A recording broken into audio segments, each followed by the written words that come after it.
All right, we're going to be starting a new nickel hunt here, so let's open this up and make sure I don't have a bunch of new ones. Maybe just my luck that, oh, oh, yep, they look to be circulated, so I'll be going through the nickel hunts, and I will be checking back with you. I'll be looking for nickels from 59 and earlier, silver nickels.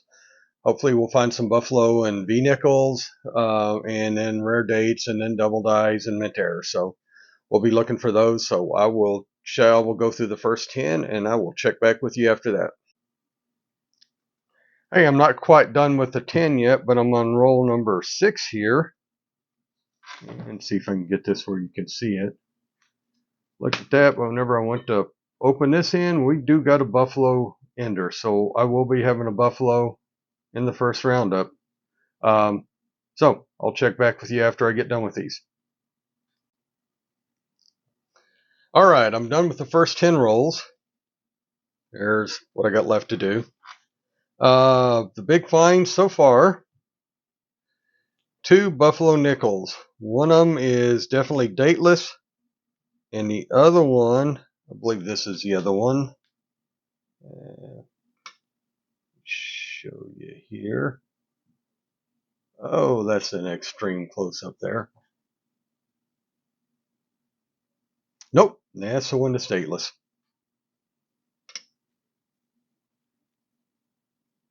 Looks like it is a 23. And they're both Philadelphia mints. So both of them are Philadelphia mints. No hint of a mint mark on either one of them. Okay, pre-50 ones I found. I found a 1953 and a 53 Denver and a 1958 Denver, or 54 Denver.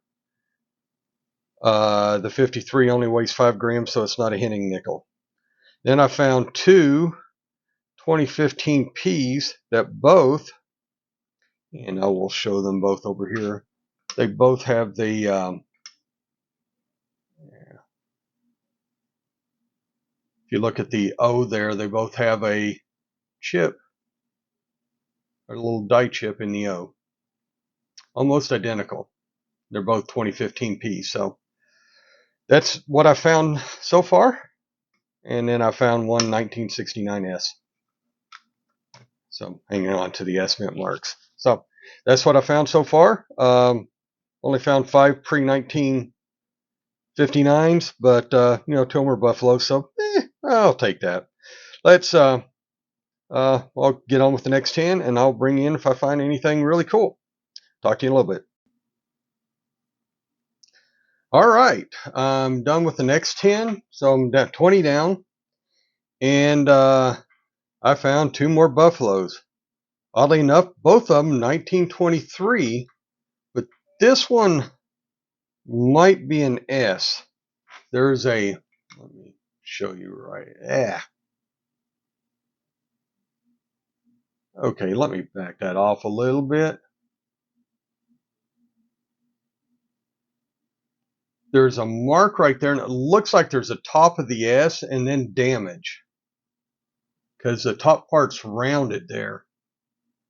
I wonder if I can zoom in on that. I don't know if you can see that. It looks like the top part's rounded and then there's damage below it, so I think that's an S. But it's definitely a 1923. And this other one is also a 1923. Dates are clear on these. I found one more pre-1961. It's a 1958D.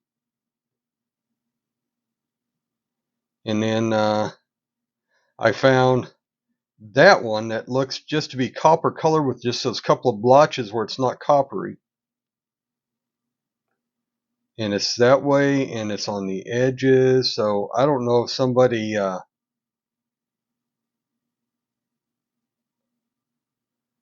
electroplated this thing, or if it's an annealing error. You can see the rim's kind of thin up here at the top too, but it's definitely worn, so it's been in circulation for a while. So I don't know, I'm going to hang on to that one, but I'm up to 4. Now up to 4 buffalo nickels for this hunt. One of them is a dateless one, and the other 3 are 1923s. That just seems odd that they're all 1923, but whatever. I'll take what I can get. I'm going to do the next 10. Got them sitting out here ready to go. None of the ends are buffaloes. I actually checked this time before I started unrolling them. While I was getting them out of the box. So none of the ends are buffalo. So I'll be doing that, and I'll check back with you in a minute. All right. Here's the next update. I got 20 more rolls to go, and I found 2 more buffalo nickels. That makes 6 now. Only one of them was a 1923. So I got 4 1923s, 1 no date, and one of them's a 1929.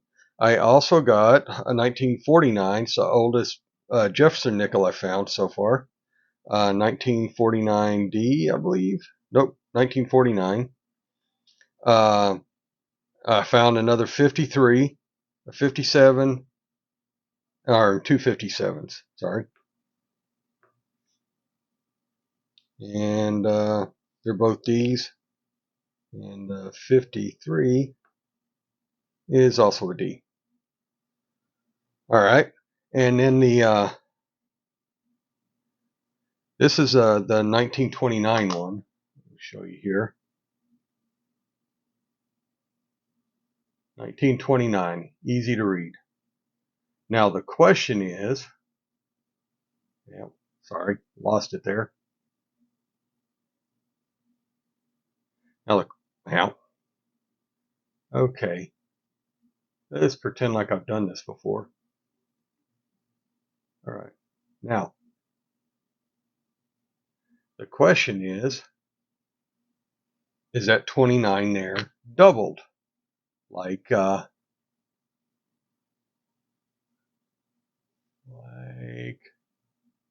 right there is. It's smashed up. I don't know if I can tell that it's doubled or not, because that would make it a $70 coin. But as it is, it's $3 or $4 for, because it's oh, I forgot to also say this is definitely an S mint mark. So no chance of this one. 1929 S.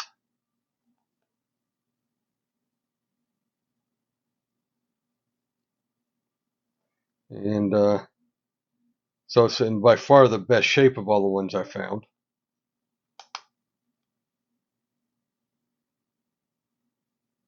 Let's see if I can do this. So actually, let's do it on the mat. See if that, it gets it to focus better. So by far, it does have all 3 feathers, because one of the 1929S's varieties, two tail feathers, or 2 headdress feathers, and then a double die for the date on there. So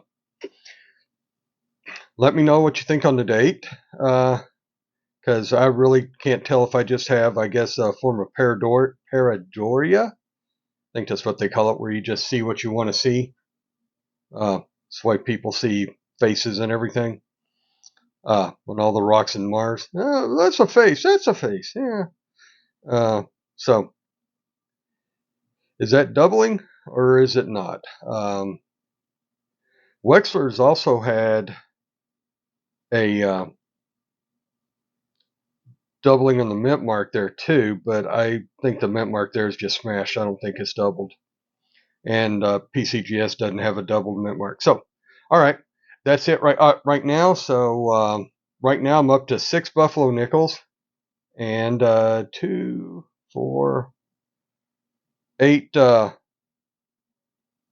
1940 and 50 Jefferson nickels. So the buffalo nickels have almost caught up. So Well, there's also one other thing I found. I have a 1964 D that I'm trying to figure out if that's a doubling of the mint mark there.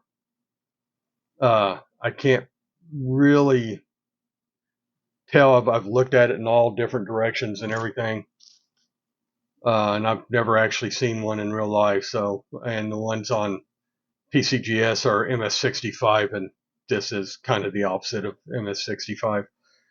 So, looking at that too, but again, that right there, I'm going to keep it set aside. I'm just thinking that's more wishful thinking on my part, because almost all the Ds on the 1964 Ds are smashed up like that. But that just looks like it's really big and kind of messed up, but I can't tell. There's nothing on the inside. So, but let me know what you think about the doubling on the date on this one and the mint mark in the comments. Thank you. And I will get back with you after I get done with the next 10. All right, quick update. I've been through 40 rolls. I got 10 more rolls left. I finally found my first foreign coin, 1985 Canadian quarter, or nickel.